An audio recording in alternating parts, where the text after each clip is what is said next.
말씀의 제목은 인내와 시험 이란 제목으로 말씀 나누기를 원합니다.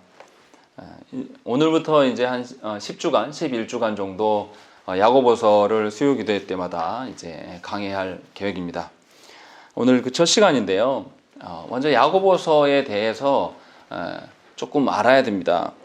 루터는 이 야고보서를 가리켜서 지푸라기 서신이라고 이야기를 했습니다. 가치가 없다라는 뜻이죠.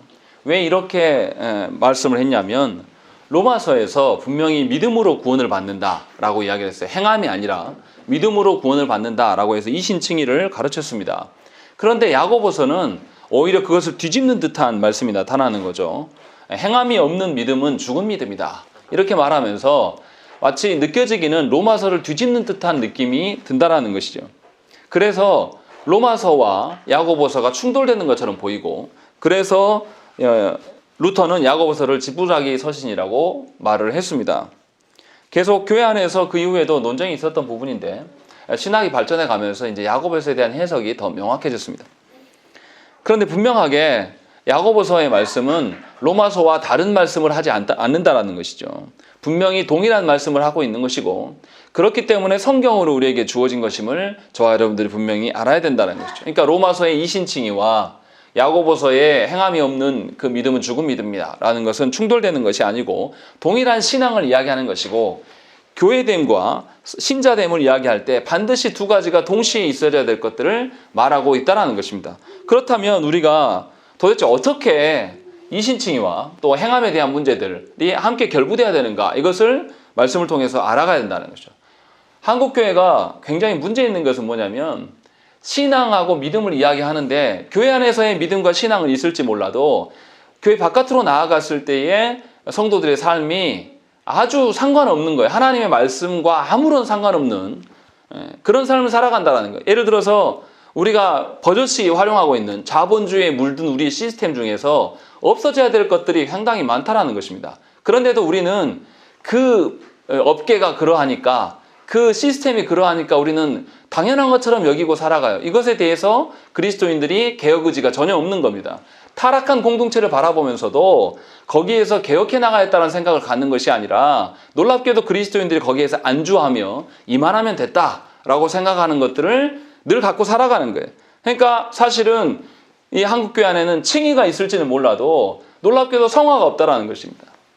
그것에 대해서 야고보서 선생이 우리한테 이제 언급을 해주고 있다는 점에서 굉장히 보물과 같은 서신이고, 이 야고보서의 말씀이 조국교회 안에 또 회복되지 않는, 개혁되지 않는 성도들에게 필수적인 말씀임을 분명히 알아야 된다는 것입니다.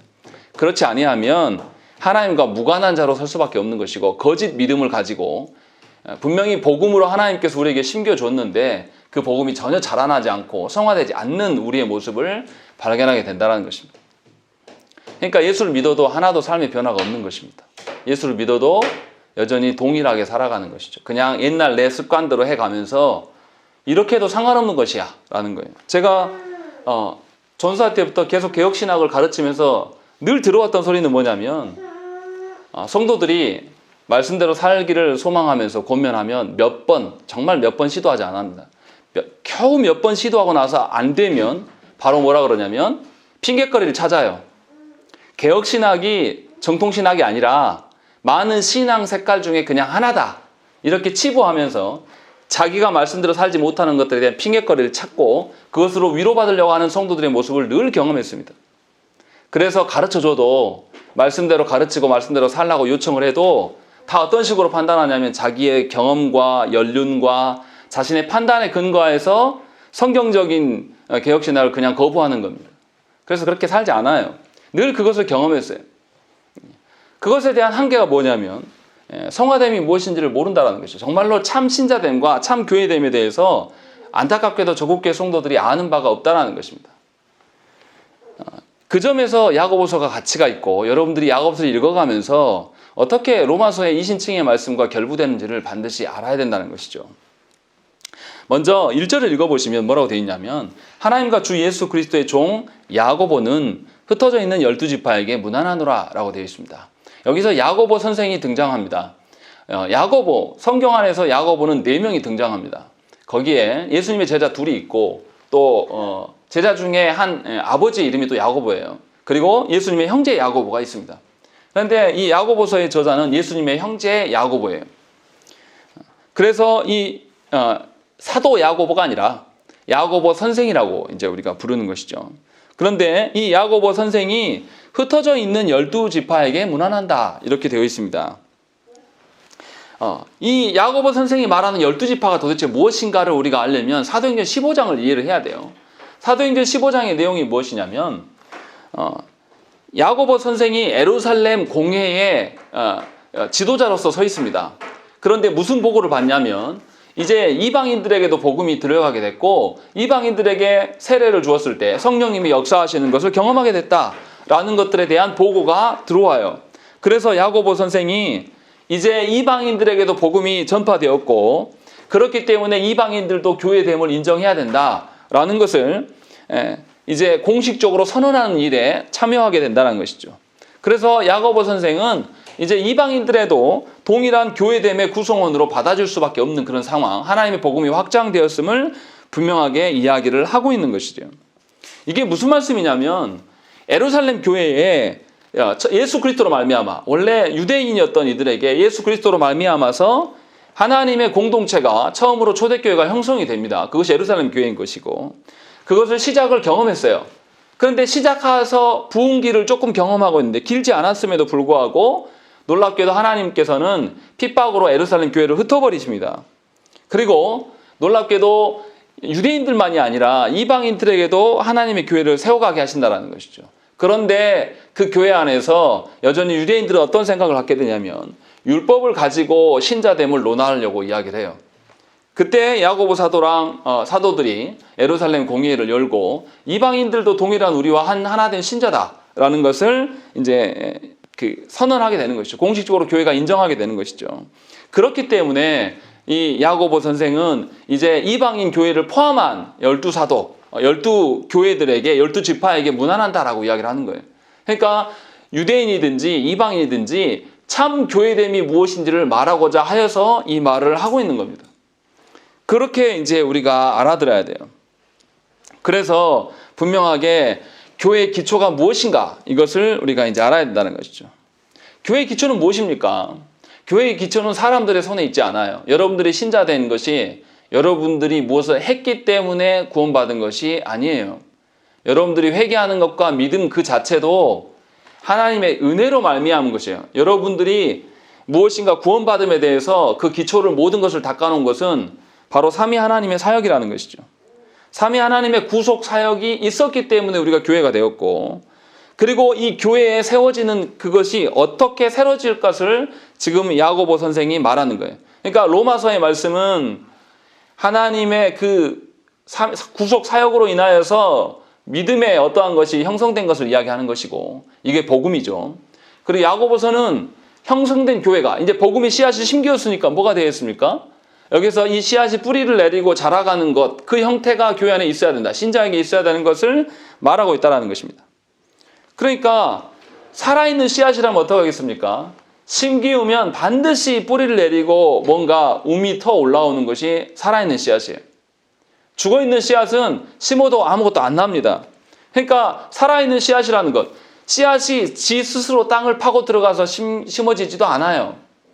삼위 하나님께서 우리의 마음밭에 복음이라는 씨앗을 심겨줬는데 이 심겨줌이 언제 살아있는지를 알 수 있냐면 신자가 말씀대로 자신의 삶을 개편해 나가면서 삶의 변화가 일어났을 때 진짜 이것이 진짜 살아있는 신자인지 아닌지를 알 수 있다는 것이죠. 그런 점에서 야고보서가 중요한 말씀이고 행함이 굉장히 중요한 것이라는 거예요. 그러니까 다시 이야기하면 여러분들의 삶 가운데 예수를 믿는다 하면서도 세상 사람들과 하나도 구별됨이 없다든지 여러분들이 오랫동안 교회 안에 머물러 있었는데 처음 믿었을 때 예수나 지금이나 하나도 뭔가 나의 달라짐이 없다. 또 가정을 세워가는 데 있어서도 하나님께서 원하시는 가정 되기 위해서 내가 부단히 끝까지 포기하지 않고 살아가는 것이 내 안에 없다라면 가짜라는 겁니다. 당연히 있어야 되는 거예요. 옆에 밭에 저희가 방울토마토 심었는데 처음에 첫 해에 심었었는데 방울토마토가 막 자라다가 떨어졌어요. 땅에 떨어진 거 저희가 안 먹었습니다. 근데 그 다음에 어떻습니까? 안 심어도 나요. 왜냐하면 그 떨어진 그 열매에 있는 씨앗이 살아있기 때문에 반드시 나게 돼 있는 거예요. 이건 너무나 당연한 겁니다. 그러니까 신자에게 복음이 심겨졌다라면 당연히 신자가 씨앗 그 상태로 밭에 머물러 있는 것이 아니라 이것이 썩어져서 당연히 뿌리가 생겨나고 싹이 올라오는 것이 정상이라는 거예요. 그러니까 신자는 자라가야 돼요. 신자가 삶의 변화가 없으면 죽은 신자입니다. 혼자 착각한 겁니다. 예수 믿은 게 아닌데 본인이 그렇게 착각하면서 살아가는 거죠. 그래서 분명하게 교회됨을 이야기할 때도 죽은 신자들은 무엇을 이야기하냐면 하나님이 주신 믿음의 어떠한 것이 나한테 발현되기를 소망한 것이 아니라 세상의 것들을 끄집어 옵니다. 세상의 것들로 가져와서 교회를 세우려고 해요. 그래서 뭐냐면 조직론으로 교회를 세워갑니다. 뭔가 사람들의 조직 문화를 형성하려고 그러고 뭔가 사람들을 교회 안에 떠나가지 못하게 하기 위해서 직분을 맡겨두고 못 떠나게 하는 그런 시스템으로 교회를 잡으려고 하는 거예요. 가정도 마찬가지죠. 하나님께서 세워가는 가정을 원한다라면 한 영혼 한 영혼이 부모의 소유가 아니라 내가 경험했기 때문에 이 가정을 세워가는 것이 아니라 하나님의 말씀이 그러하기 때문에 그 가정을 세워가는 것을 소망하는 거예요. 여러분들의 경험과 여러분들의 연륜으로 뭐 이야기합니까? 그럼 제가 설교하면 안 되죠. 제가 인생을 모든 것을 아는 것이 아니기 때문에 자녀의 자라감도 제가 어떻게 다 합니까? 모르죠. 말씀에 근거해서 말하는 것이고 고면하는 것인데 놀랍게도 성도들은 뭐라고 이야기하냐면 목사님 안 키워서 모른다고 이렇게 이야기합니다. 이것은 복음을 거부하는 겁니다. 대적하는 거예요. 제가 목양자로서 서 있을 때마다 제일 안타까운 부분이 이 부분이에요. 개혁신학의 말씀에 어떠한 것을 붙잡고 살아가요. 우리가 왜 다른 교회처럼 사람들을 막 끌어모이고 이거 안 합니까? 하나님의 도우심으로 하나님께서 원하시는 교회 되게 하려고 몸부림을 치는 것인데 그것을 포기해요. 성도들이. 뭔가 경험에 의하여서 가정을 바라보고 경험에 의하여서 교회를 세우려고 한다는 것이죠. 그렇게 하면 할수록 교회는 뒤틀어지고 가정은 하나님과 무관한 그 가정이 될 수밖에 없어요. 그 가정에서 어떤 자녀가 나옵니까? 하나님 모르는 자녀가 계속 양산되는 것입니다. 그러니까 성도들이 아주 교만한 거예요. 제가 경험이 있어서 다 말하는 것이 아니라 말씀에서 그렇게 하기 때문에 설교하는 것이고 여러분들도 말씀에서 그렇게 말씀하시기 때문에 그것을 붙들고 사는 거예요. 여러분들의 능력이 있어서 그렇게 살아라는 게 아니고 뭐 뒤에 또 본문에서 이야기하겠지만 여러분들이 인내할 만한 사람이기 때문에 인내하라는 것이 절대 아니에요. 하나님의 그 어떠하심이 우리 가운데 있어야 되고 그것으로 말미암아 신자 되고 교회 된다라는 것을 분명히 야고보 사도는 우리한테 이야기를 하고 있어요. 그래서 아주 구구절절 다 이야기한다라는 것이죠. 그런 점에서 분명하게 우리가 그 말씀의 가치를 알아야 돼요. 신약 성경의 구조도 잘 보세요. 어떻게 되어 있습니까? 신약 성경의 구조가 복음서가 있고요. 사복음서가 있고요. 바로 이어서 뭐가 있습니까? 사도행전이 있고 로마서가 있어요. 이 앞에서는 무슨 이야기 하냐면 하나님께서 이루시는 구속 사역이 무엇인가를 직접적으로 조명해줘요. 그래서 교회의 태동이 언급된 것이 사도행전이에요. 그리고 나서 교회가 그 뒤에 자라감에 대한 이야기는 공동서신에 나옵니다. 야고보서를 포함해서 공동서신에서는 교회가 어떻게 성숙되어질 것인가를 계속 강조하는 거예요. 그러니까 교회가 태동되고 자라감 두 가지가 다 있어야지 온전한 교회됨이에요. 그렇지 않으면 교회가 아니라는 것입니다. 예수님도 어떻게 하셨습니까? 예수님께서도 이 땅에 오셔서 우리를 위하여서 구속 사역을 성취하신 것만이 아니에요. 뭐였냐면 하나님 나라의 가치를 가르치셨어요. 그게 뭐냐면 대표적으로 산상수훈이에요. 복음의 어떠함을 가르친 것보다 그 산상수훈에서 하나님 나라 백성이 어떻게 살아야 될 건가를 가르치신 거예요. 그러니까 복음을 심기어진 분은 삼위 하나님께서 하시고 그 말씀대로 살아가는 것은 우리가 해야 될 몫이에요. 이 두 가지가 다 있을 때의 신자인 거예요. 그런데 한국교회 안타까운 건 뭐냐면 복음이 무엇인지도 몰라요. 모르면서 안다고 이야기를 합니다. 그리고 이 복음이 분명히 복음에 근거해서 내가 뿌리를 내리고 자라감이 있어야 되는데 이것이 없어요. 아예. 복음의 자체를 모르는데 어떻게 자라갑니까? 이것이 우리들의 형편이란 말이에요. 그러니까 교회가 교회답지 못하고 세상이 교회를 걱정하는 구조 가운데 놓여 있어요. 그런데도 우리는 죽은 신자처럼 살아가는 것이죠. 하나님이 말씀하시는 교회됨과 신자됨을 계속 어디에서 찾냐면 자기 경험과 연륜에서 찾으려고 하는 겁니다. 없습니다. 정말 죄송하지만 그런 교회와 가정은 없어요. 하나도 완전한 교회와 가정은 이 땅에 없습니다. 그런데도 계속해서 여러분들의 경험과 판단에 의해서 교회됨을 찾고 가정을 찾는다라면 여러분들은 헛발질을 계속하는 겁니다. 하나님의 말씀하시는 신자됨과 아무런 상관없는 거예요. 그러니까 우리의 어떠함을 분명히 봐야 된다는 것입니다.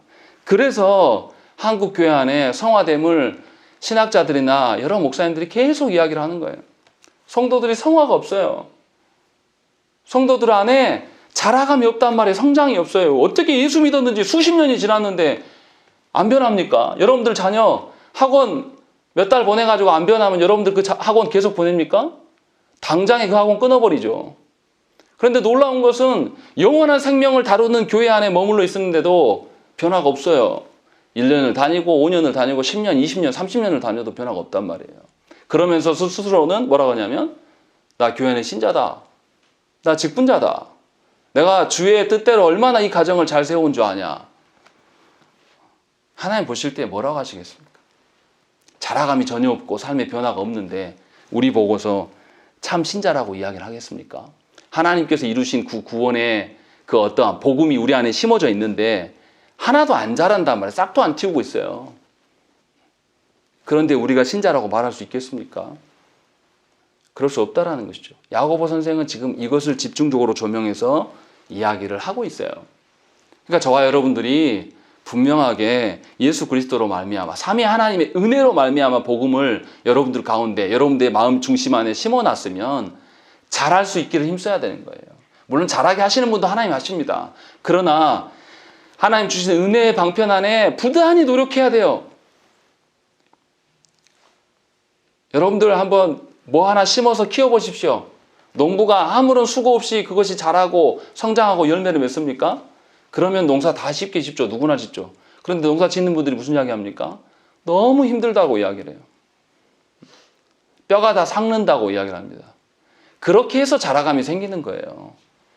육신의 어떠함도 그런 식인데 영혼의 어떠함이 또 교회의 어떠함이 가정의 어떠함이 그 정도의 노력도 없으면서 그 정도의 끈기와 인내와 그 정도의 지속성도 없으면서 자라간다라고 말한다면 우리는 하나님을 안 믿는 겁니다. 하나님 신뢰하지 않기 때문에 따르지 않는 거예요. 야고보 선생이 지금 전체적으로 그 이야기를 할 거예요. 그렇기 때문에 우리에게 너무 절실하게 필요한 말씀이라는 것이죠. 자, 그러면 이제 한 절씩 보시겠습니다. 2절부터 4절 말씀 먼저 보시면 읽겠습니다. 2절부터 4절 읽겠습니다. 시작. 내 형제들아 너희가 여러 가지 시험을 당하거든 온전히 기쁘게 여기라.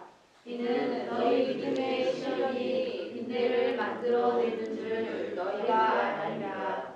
이는 온전히 이루라. 이는 너희로 온전하고 유리하여 조금도 부족함이 없게 하려 하라. 예, 야고보 선생은 너무나 부담스럽게 처음부터 시험 이야기를 해요. 고난 이야기를 한단 말이에요. 성도들이 듣기 싫은 소리죠. 네. 시험과 고난에 대한 이야기를 하고 있습니다. 그런데 뭐라 그러냐면 2절에 시험을 당하면 기쁘래요. 기뻐하래요. 네. 온전히 기뻐하라고 이야기를 합니다. 이게 됩니까?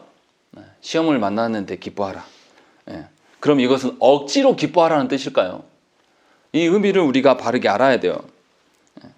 야고보 선생이 우리에게 권면하는 것은 어떤 종류의 시험이든지 종류에 상관없이 우리가 가진 모든 기쁨을 모두 터뜨려서 기뻐해야 할 어떤 이유가 있다고 말하는 거예요. 그 기쁨이 무엇인지, 기쁨의 원천이 무엇인지를 우리가 이제 알아야 돼요. 1절에 있는 12지파에게 무난하더라. 무난하다라는 의미도 기쁘다라는 뜻이에요. 그러니까 야고보 사도는 놀랍게도 시험이 있는데 기뻐하라고 지금 두 번이나 강조해서 이야기를 하고 있는 것입니다.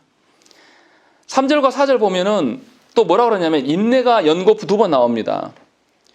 그럼 야고보서의 인내가 무엇인지를 우리가 알아야 돼요. 야고보 선생이 말하는 인내라는 것은 우리가 가지고 있는 인내를 말하고 있는 것이 아니에요. 인내는 신자가 소유한 것이 아니라 소유하지 않는 인내를 말하는 거예요. 우리 안에 이미 내재되어 있는 인내가 있다. 지금 그 말을 하고 있는 거예요. 그래서 신자들을 향해서 네가 인내를 만들어내고 네 노력으로 인내해라 이렇게 말하는 것이 아니란 말이에요. 시련이 인내를 만들어내는 것이라고 분명히 말해요. 3절 보세요. 너희 믿음의 시련이 인내를 만들어내는 것인 줄을 너희가 알아라 라고 이야기를 하고 있는 거예요. 근데 우리는 엉터리로 읽는 거죠. 3절을 뭐라 그러냐면 인내를 내가 해야 될 것들, 내가 책임져야 될 것처럼 말한다는 거예요. 그러나 야고보 선생은 절대 그렇게 말하지 않습니다. 신자는 고난을 맞닥뜨리게 되면 인내가 만들어진다. 이 사실을 너희가 알아야 된다라고 말하고 있는 것입니다. 그러니까 이 사실을 모르기 때문에 기뻐하지 않는다라는 거예요. 인내가, 신자의 인내라는 것은 하나님께서 부여하신 인내고 하나님의 그 믿음 안에 포함된 거예요. 그렇기 때문에 하나님의 복음이 우리 안에 씨앗으로 숨겨져 있으면 이 심겨진 것이 어떻게 해야 됩니까? 씨앗이 싹을 맺고 자라려면 반드시 씨앗이 뭐가 돼야 됩니까? 썩어야 돼요. 그 상태로 있어서는 절대 안 된단 말이에요. 썩어야지만, 고난이 있어야지만, 시련이 있어야지만 반드시 그 안에 무언가가, 그 심은 씨앗이 호박인지 수박인지 감나무인지 뭔지를 알 수 있단 말이에요. 썩어져야지만. 그러니까 모든 신자 안에 고난이 만났을 때 인내가 작동되기 시작한다. 이 인내는 삼위 하나님께서 우리에게 부여하신 인내, 성령님이 복음으로 말미암아 우리에게 심어놓은 그것이 분명하게 드러나게 된다는 것입니다. 그러니까 인내함을 여러분 안에서 찾으려고 하니까 안 되는 거예요. 그러니까 경험 찾고 연륜을 찾는 거죠. 말씀을 이해하지 못하기 때문에, 이 사실을 모르기 때문에 인내하라 라고 이야기하면 자기 인내로 받아들이면서 그때부터 부담스러운 거예요. 하기 싫고 힘들고 괴로운 것이죠. 그런데 분명하게 야고보 선생은 뭐냐면, 신자가 온전해져 가는 그것이 뭐냐면 시련을 만난 인내로 말미암아 온전해진다. 그래서 4절에 뭐라고 합니까? 인내를 온전히 이루라. 이는 너희로 온전하고 구비하여 조금도 부족함이 없게 하려 함이다 라는 것이죠. 시련을 만난 인내가 발현되기 시작하면 너희가 점점 온전해져 간다 이 말이에요. 무슨 말입니까? 하나님께서 복음의 씨앗을 우리한테 심겨줬는데 이 복음의 씨앗이 썩어짐으로 말미암아, 우리가 시련을 경험함으로 말미암아서 그 안에 썩어지고 우리가 그 안에서 하나님이 발휘하시는 인내를 경험하게 됐을 때에 우리 안에 이 복음이 뿌리를 내리고 자라가기 시작하는 거예요. 그러면 어떻습니까? 아, 나에게 심겨진 것이 수박이었구나. 나에게 심겨진 것이 복숭아였구나. 뭘 알게 되는 거죠. 그때 뭐냐면, 아, 나의 정체성이 복숭아구나. 하나님께서 나에게 이 땅에 부르신 사명이 무엇이구나. 내가 그것으로 내 정체성을 확인할 수 있구나라는 것을 알게 됨으로 말미암아 온전해 가져간다는 거예요. 하나님이 원래 부르신 신자다움이 그때에 발현된다는 겁니다. 그러니까 신자는, 모든 신자는 시련이 있어야 돼요. 시련이 없고 썩어짐이 없으면 그 안에 자신의 정체성이 무엇인지 도저히 알 수가 없단 말이에요. 근데 놀라운 것은 한국교회는 어떤 식이냐면 그냥 복음에서만 머물러 있어요. 전혀 발현됨이 없고 발화되지 않고 자라감이 없고 열매가 맺어지지 않는데도 그 사람들에게 다 신자라고 부여해주고 다 직분을 남발한단 말이에요. 그러니까 집사가 집사답지 못하고 장로가 장로답지 못하고 권사가 권사답지 못하고 목사가 목사답지 못한 거예요.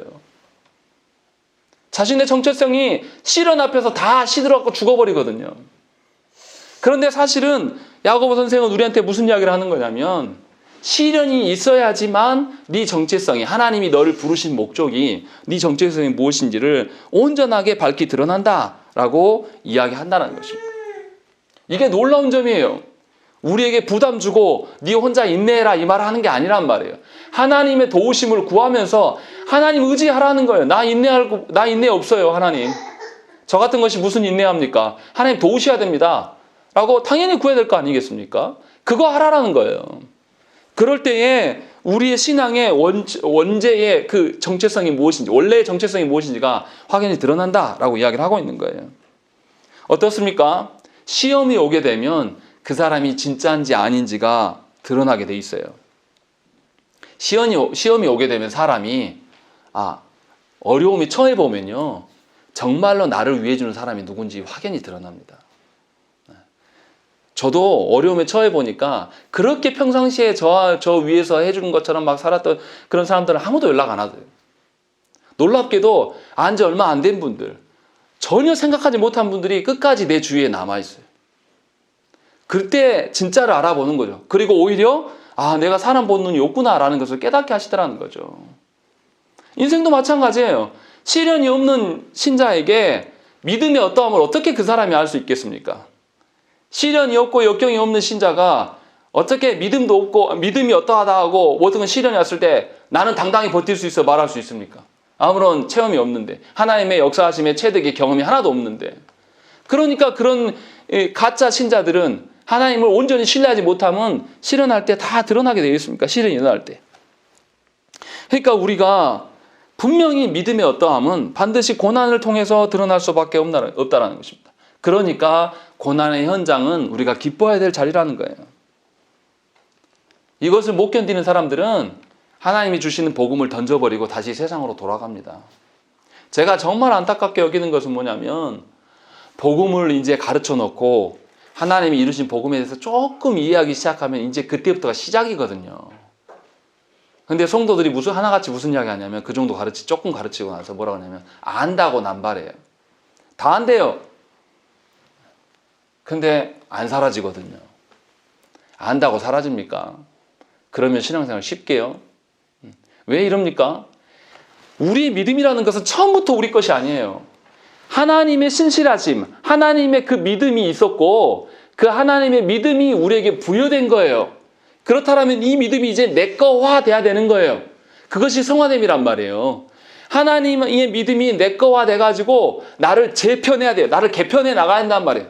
내가 전에는 내 마음대로, 내 욕망대로 살았어요. 세상에서 화려하고 멋진 것, 사람들을 위해서 군림하는 방식으로 내가 살아왔는데, 하나님이 주신 그 복음의 씨앗이 들어오니까 나는 이제 새 사람이 됐단 말이에요.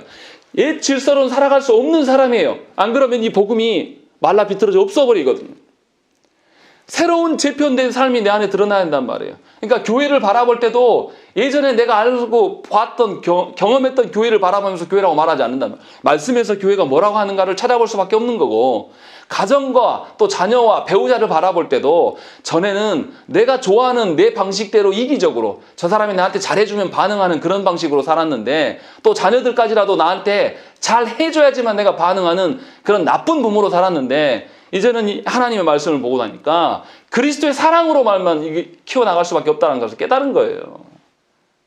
그래서 고민하는 겁니다. 제가 인생을 알면 얼마나 알겠습니까? 여러분들보다 제가 더 인생 안 살았어요. 그런데도 왜 여러분들의 인생에 대해서 제가 고민합니까? 하나님 말씀이 그러하기 때문에 그런 것이에요. 하나님의 권세가 없으면 제가 한마디도 할 필요가 없습니다. 그 말씀의 어떠함으로 우리가 재편이 돼야 돼요. 삶이 개혁이 돼야 된단 말이에요. 하나도 개혁됨이 없는데, 가정 안에 개혁되고 없고 교회됨에 개혁도 없고 30년 전에 믿었을 때 지금이나 통일하게 살아가면서 하나님의 은혜를 구한다는 것이 말이 되냐 이 말이에요. 하나님의 관점으로 나를 바라봐야 돼요. 이것이 점점 깊어져야 되지 않겠습니까? 교회 안에서 신자로 자라간다라면 복음이 수십 년 전에 나한테 들어왔고, 이 복음으로 인하여서 수많은 시련과 고난을 겪으면서 예전에는 쉽게 넘어지고 금세 요동하였던 나였는데, 이제 하나님 앞에서 이 정도로는 흔들리지 않는 어떤 고목나무와 같이 든든한 맛이 신자 안에 들어가서 그렇게 늙어가는 것이 신자의 정상적인 모습이란 말이에요. 그럴 때에 후배들이 신자들을 바라보면서, 앞선 선배들을 보면서 희망을 얻고, 아무 말, 선생질을 하지 않아도 그 사람의 신앙생활 하는 모습만 봐도 은혜를 누리는 거예요. 그것이 정상적인 신자의 모습이라니까요. 지금 그것을 이야기를 하고 있는 거예요. 그런데 놀라운 것은 한국교회 성도들이 알려고 하지도 않아요. 겨우 복음의 어떠한, 목사님들도 그래요. 겨우 복음의 어떠한 것만을 이야기하면서 성경의 그 깊고 넓고 원대한 것에 대해서 엄청 교만을 떨어요. 그런데 말씀을 읽어보십시오. 저도 설교자로 서 있지만 설교를 했는데도 모르는 게 또 나와요. 분명히 설교한 본문인데도 불구하고. 또 그것을 말씀을 가지고 살려고 해보면 더 어려워요. 하나님의 도우심 없이는 살아갈 수가 없다는 것을 깨닫게 하신단 말이에요. 그래서 하나님 어떠하며 서는 거예요. 만약에 그 하나님을 붙잡지 않으면 이 사람 무엇을 의지하고 살아갑니까? 복음을 던져버렸으니까 남은 게 뭐가 밖에 없어요. 세상밖에 없는 거예요. 그래서 세상에서 뭐 하는 거죠? 다시 돌아가서 세상에서 구걸하는 삶을 살아가는 거예요. 하나님께서 약속하신 소망이 그 사람은 아무것도 못 누리는 거예요. 교회 안에 있지만. 그러니까 세상 사람들한테 가서 나 너무 외로워, 위로 좀 해줘, 내 마음 알아주는 사람 찾아서 구걸하고 다니는 거예요. 얼마나 이게 안타깝습니까? 하나님이 주신 그 소망과 하나님이 주신 빛이 우리 안에 얼마나 크고 놀라운 것인데 그것에 대해서는 무관심해요. 여전히 세상의 관점으로 나를 바라보면서 하나님 나 몸이 육신이 너무 아파요. 하나님 나 돈이 없어요. 하나님 나 화목이 없습니다. 하나님 나 사람들한테 인정 못 받아요. 이런 거에 목매달려 있는 거예요. 그러니 하나님께서 우리에게 복음에 심어주신 그 씨앗의 가치가 어떻게 발화되겠습니까? 복음에 대해서 알려고 하지도 않고 복음을 아는 사람은 또 교만하고 하나님께서 원하시는 그 하나님 나라 백성됨을 어떻게 구현해 나가야 되는 우리의 소망이 우리 안에 없다라는 것을 야고보 선생은 언급을 하면서 분명히 시련을 통하여서 하나님의 인내가 발현될 것이다. 그로 말미암아 너의 정체성이 무엇인지 온전하게 하나님께서 세워가신다. 지금 그 말씀을 우리에게 하고 있는 거예요. 그래서 5절부터 8절에 뭐라고 합니까? 지혜에 대한 언급들을 하고 있어요. 그리고 또 마음이 나뉘어지는 것, 두 가지로 나뉘어진 것에 대해서 언급을 하고 있습니다. 뭐라고 합니까? 5절 말씀 보시면 너희 중에 누구든지 지혜가 부족하거든 모든 사람에게 후히 주시고 꾸짖지 아니하시는 하나님께 구하라. 그리하면 주시리라 라는 것이죠. 이 말씀 오해에서 이렇게 해석합니다. 아무거나 하나님께 구하면 다 들어주신다. 누가 그런 말씀이라고 합니까? 그 말씀 아니에요. 분명히 앞에서 2절부터 4절에 뭐라고 했습니까? 복음에 심기어진 것이 시련으로 말미암아 인내가 발현될 수에 대해 정체성이 있다라고 전제한 다음에 이 말씀하고 있는 거예요. 그러니까 무슨 지혜를 구하라는 거죠? 하나님의 뜻, 하나님께서 나를 어떠한 정체성으로 내 안에 복음을 심겨놨는가를 그것을 알기로 하면서 하나님이 주시는 소망을 품으라는 거예요. 그것을 하나님께 구하라는 거예요. 우리가 전에는 하나님의 복음을 받았음에도 불구하고 복음에 의하여서 내 마음이 자라가기를 소망한 것이 아니라 복음을 받았음에도 불구하고 여전히 세상 것을 탐하고 세상의 돈을 탐하고 건강을 탐하고 사람 관계를 탐하면서 어느 정도 내 어려움이 해결되면 이만하면 됐다라고 안주하고 살아버렸단 말이에요. 그런데도 하나님께서 우리를 꾸짖지 아니하시고 지금이라도 하나님의 뜻을 구하는 자에게 하나님 주시겠다라고 약속하시는 거예요. 그래서 기도하라라는 거죠. 시험을 당하면 하나님의 뜻을 알기 위해서 기도하라는 거예요. 그래서 5절에 간구하라고 이야기를 하지 않습니까? 그러니까 우리의 기도 제목이 뭐가 돼야 되겠습니까? 여러분들의 문제 해결이 아니라 정말로 하나님의 뜻을 구하고 하나님이 나에게 심겨진 이 복음의 가치가 무엇인가, 이것이 어떻게 나에게 발현될 것인가를 기대함으로 설하는 거예요. 이러한 마음을 주시도록 하나님께 구하라는 것입니다. 그래서 지혜가 결핍되지 않아야 될 것이 중요하다라고 이야기하는 거예요. 그런데 지혜가 결핍되면 어떻게 되냐? 6절 7절과 같은 일이 일어납니다. 오직 믿음으로 구하고 조금도 의심하지 말라. 의심하는 자는 마치 바람에 밀려 요동하는 바닷물결 같으니 이런 사람은 무엇이든지 주께 얻기를 생각하지 말라라고 되어 있습니다. 하나님께서 우리에게 베풀고자 하시는 그것을 붙잡고 그 하나님 안에서 선함을 구하는 것이 합당한 것인데, 그것이 아니고 세상 것에 마음을 두면서 이것을 이루기 위해서 구하는 자는 아무것도 못 받는다라고 이야기를 하는 거예요. 절대 남겨지는 것이 없다. 왜? 바람에 밀려 요동하는 바닷물결 같다고 이야기를 하는 거예요. 여러분들 이 배 위에 요동하는 바다 위에 한번 서보세요. 제가 TV 프로그램 보니까 요트 무슨 이렇게 원정하는 이런 프로그램이 있더라고요. 그런데 배멀미로 다 죽어 나자빠져요. 그렇게 건강했던 청년들이. 못 견디는 겁니다. 신자가 인생을 살아가면서 하나님의 손을 붙잡지 않으면 바람에 나부끼는 겨와 같고 또 요동하는 바닷물에 띄어있는 나뭇잎처럼, 지금 요즘에 가을에 낙엽이 얼마나 떨어집니까? 교회 앞에서 떨어지는데 이 낙엽이 언제나 한 면만 이렇게 내놓고 있습니까? 바람 살짝만 불어도 뒤집었다 이것이 어디가 앞면이고 어디가 뒷면이 알 수 없을 정도로 막 굴러다니는 거예요. 신자가 그렇게 살아간다는 거예요. 하나님의 선하심을 구하지 아니하고 자기 교만에 빠져서 자기 경험과 연륜과 자기 판단과 그 어떠한 것을 믿고 살아가는 자는 상황이 바뀔 때마다 이리 뒤집었다 저리 뒤집었다 이렇게 하느라고 정신을 못 차리는 거예요. 그 인생이 얼마나 불쌍합니까? 그 인생이 얼마나 허무한 인생을 사겠습니까? 이럴 때는 또 이 사람한테 맞추려고 그러고, 또 저럴 때 바뀌면 또 저 사람 붙들고 가고, 또 상황 바뀌면 또 저 사람한테 의지하면서 이렇게 해결해보고 저렇게 해보려고, 그렇게 인생 살아가는 거예요. 그 인생이 얼마나 허망한 인생입니까? 지금 야고보 선생이 우리한테 이야기를 하는 거예요. 책망하려고 말하는 것이 아니라 정말 안타까워서 하나님이 주신 그 복음의 가치와 그 하나님 나라의 그 놀라움이 이미 우리 가운데 심겨져 있는데 하나님이 주시는 지혜를 구하지 않음으로 말미암아서 우리가 그렇게 살아간다라는 거예요. 그래서 너무 안타까워서 야고보 선생이 우리한테 권면하는 거예요. 합당한 것을 구해라. 그럴 때에 너희가 인내할 수 있고 그 인내함으로 말미암아 시험을 이길 수 있는 그 능력이 하나님께로부터 온다. 지금 그 이야기를 하고 있는 거예요. 그래서 뭐라고 합니까? 8절에 두 마음을 품어 모든 일에 정함이 없는 자로다 라는 것이죠. 신자가 괴로운 것이요, 하나님의 말씀과 세상의 가치를 두 개 다 이것을 놓고 늘 판단해요. 아무리 예수 믿었어도 우리 안에 악한 본성이 남아있어서 이 두 개가 싸움하고 있어요. 그런데 여러분들 한번 살아보세요. 어중간하게 신앙생활 하면서 세상 사람들 앞에도 다리 걸치고 이렇게 살아보세요. 세상에서도 인정 못 받고요, 하나님의 은혜도 못 누리고 살아갑니다. 그것처럼 괴로운 신앙생활이 없어요. 하나도 안 기뻐요.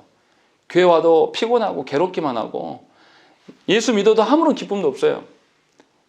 하나님이 주신 것 중에 한 마음만 섬겨야 돼요. 그래서 성경에서 뭐라고 합니까? 두 주인을 섬길 수 없다라고 계속 이야기하는 거예요. 야고보서 계속 읽어가면 나오지만 한 입에서 두 가지가 못 나온다. 한 입에서 선하고 악한 물이 어떻게 동시에 나올 수가 있냐. 그럴 수 없다라고 이야기를 하는 거예요. 그러니까 예수 믿는 사람들은 하나님의 뜻, 하나님께 나에게 복음을 심겨진 그것이 발화되기를 소망하고 하나님께서 내 인생의 모든 주인 되심을 인정하면서 믿겨지지 않고 그것이 이대로 하면 될 것 같지도 않고 내가 이것을 못 견딜 것 같은데도 하나님 것을 붙잡으려 하는 거예요. 그래야지만 우리 안에 진정한 평안이 있다라고 말씀하시는 거예요. 그래서 9절에 뭐라고 합니까? 9절부터 11절에 샘플로 이야기를 합니다. 갈리워진 두 마음을 가진 자들을 예를 들어서 이야기해요. 낮은 형제는 자기의 높음을 자랑하라 라고 이야기하는 것이죠. 무슨 말씀입니까? 비천함 가운데 세상에서 비천하고 연약한 자로 살아가는 그 사람에게 자랑은 오직 그리스도 안에서의 높아짐이다. 그 이야기를 하고 있는 거예요. 그러니까 세상에서 비천하다고 해서 자랑할 것이 없냐 이 말이에요. 오히려 있는 거죠. 세상에서 돈 없고 세상에서 아무 백 없는 그런 사람일지라도 하나님께서 나를 기억하시고 택하셨고 이 나같이 세상에서 볼품없는 자를 들어서 하나님 나라의 가치를 나를 통해서 드러내 보이시겠다라고 약속하신 거예요. 그래서 복음을 심기어지고 그 복음이 자라기를 하나님께서 약속하신 거예요. 그것을 자랑하라는 거죠. 그리고 10절에서 뭐라고 합니까? 부한 자는 자기의 낮아짐을 자랑할지니 이는 그가 풀의 꽃과 같이 지나갑니다 라고 이야기하는 것입니다. 11절에 해가 돋고 뜨거운 바람이 불어 풀을 말리면 꽃이 떨어져 그 모양의 아름다움이 없어지나니 부한 자도 그 행하는 일에 이와 같이 쇠잔하리라 라고. 세상에서 부하고 잘되고 뭔가 좋은 직장을 얻고 그러면 우리가 얼마나 자랑을 해야 됩니까? 그런데 그것이 그 영혼을 지켜줍니까? 놀랍게도요, 세상에 권세 있고 뭔가 안정된 삶을 사는 사람들이 정말 안정된 마음을 취하고 살아가지는 않아요. 대한항공 그 조양호 회장 일가 그 아내 보세요. 얼마나 불쌍합니까? 그 엄청난 재산을 갖고 있으면서도 자기 밑에 운전기사 하나도 용납을 못해요. 그래서 한 60 넘은 그 할머니가 소리를 고래고래 지르고 그것밖에 안 되는 거예요, 사람이. 그릇이. 평생 그렇게 산 거 아닙니까? 얼마나 불쌍해요. 자기 마음 절제할 줄도 몰라요. 초등학생들도 절제시키면 절제를 하는데 그 나이 먹도록 그거 하나 못하는 거예요. 수많은 그런 재물을 갖고 있으면 뭐합니까? 누가 다 부러워하는 그 사장 자리에, 사모님 자리에 앉아있으면 뭐하냐고요. 그 밑에서 사람들이 견뎌내지 못하고 다 그 사람 떠나는데 얼마나 공허하고 외롭겠습니까? 언론에 부끄럽게도 자기 딸이 또 비행기에서 소리치르고 난동 피워가지고 언론에 다 나오고 얼마나 불행합니까? 이런 세상에 부한 것을 가지고 자랑해봤자 꽃이 시드는 것처럼 아무런 의미가 없다라는 거예요. 꽃 얼마나 핍니까? 꽃 나무 심어놓으면 정말 잠깐 피어요. 그리고 나머지는 꽃 안 피는 기간 동안 내내 가꿔야 됩니다. 그래서 저는 왜 꽃을 키우는지 잘 이해를 못하겠어요. 꽃 선물도 별로 좋지 않아요. 제가 대학교 때 꽃 팔아봤어요. 아르바이트로. 포장도 할 줄 압니다. 그런데 이거 진짜 일주일만 지나면 상품 못 써요. 상품 가치가 없어요. 그래서 이제 이것도 어떻게 해보려고 말려서 걸어 놓습니다. 말린 꽃 어떻게 되는 줄 아십니까? 살짝만 잘 잡으면 다 부서져 버려요. 가루돼 버립니다. 이게 무슨 의미가 있습니까? 그런 화려함과 사람들의 이목을 끄는 것이 우리 인생에 무슨 의미가 있습니까? 그래서 야고보 선생은 뭐라고 하냐면 해가 돋고 뜨거운 바람이 불어 상황이 바뀌면 분명히 시들고 금방 사라져 버린다. 세상에 부한 것과 세상에 강성한 것은 바로 이러한 것들이다 라고 이야기를 하고 있는 것입니다. 그런데 우리 시대를 보세요. 너무 안타까운 것은 그리스도인들이 이미 눈 멀었습니다. 세상에 눈이 멀어버렸어요. 그래서 그리스도인들이 복음을 어떻게 전할까, 복음으로 어떻게 우리가 자라갈 것을 고민하지 않아요. 어떤 집에 살까, 어떤 좋은 차를 바꿀까, 또 어떻게 살아갈까. 그래서 그리스도인들도 한참 유행했잖아요. 인사할 때 뭐라고 합니까? 부자 되세요. 교회 안에서도 그런 이야기를 해요. 그것만 그렇습니까? 우리 자녀들의 교육 현장은 어떻게 돼요? 전부 장사꾼들한테 다 팔아 넘겨버렸잖아요. 우리가 그런 시대에 살아가는 거예요. 이미 장사 속에 우리가 눈이 다 팔려가지고 사는 집도 다 투기로 생각하면서 하나님께서 주신 자녀를 키울 때도 어떻게 생각합니까? 언론에서도 이야기하잖아요. 한 아이를 성인 될게 키울 때 몇 억 든다. 자녀를 돈으로 키웁니까? 우리 시대가 그렇다니까요. 여러분들이 살고 있는 시대가 그런 시대 가운데 있고 그 시대가 우리를 계속해서 조장하고 있는 거예요. 돈으로, 부함으로 말미암아서 네 안정을 취해라. 계속 이야기하는 겁니다. 우리는 거기에 놀아나고 있는 거예요. 교회마저도 그렇게 되어 있는 것이죠. 그래서 성도들이 말씀이 있는 곳보다 크고 화려한 교회를 찾아갑니다. 성경적으로 이 교회가 합당한 것인가를 따질 수 있는 눈이 없어요. 성도들에게. 너무 안타깝게도.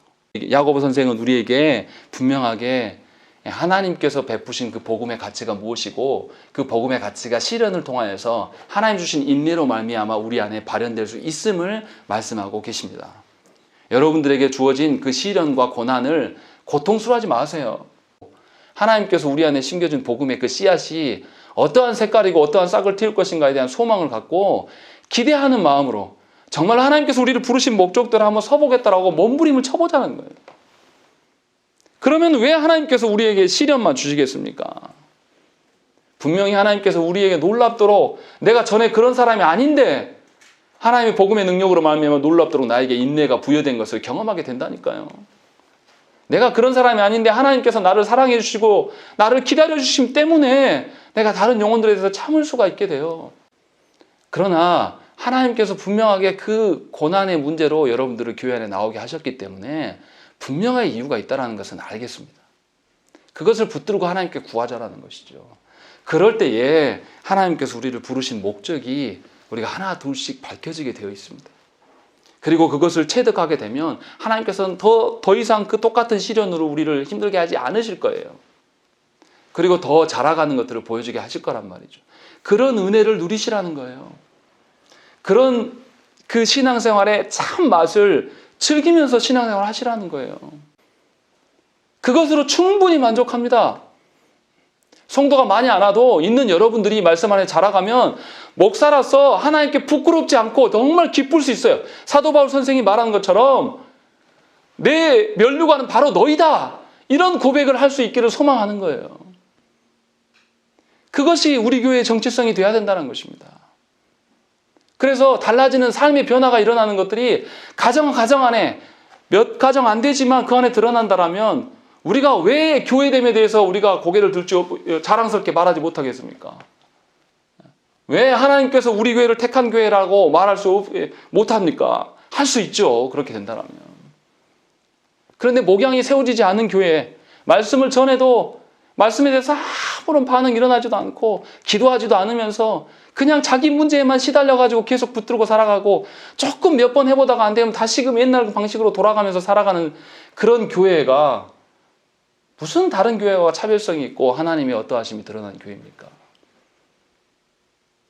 그 점에서 우리가 하나님께 회개하시고 하나님이 진짜 원하는 하나님이 시련을 통해서 우리에게 드러나고자 하시는 그 복음의 씨앗이 발화될 수 있기를 하나님께 구하셔야 됩니다. 더 이상 늦춰주면 안 돼요. 먼저 부른 자들이 하나님 앞에 온전히 섰을 때에 나중된 자들을 감당할 수가 있는 것입니다. 그래서 하나님께서 주시는 시련 앞에서 하나님이 베푸시는 인내를 경험하시는 그런 복을 저와 여러분들이 누리시기를 간절히 축원합니다.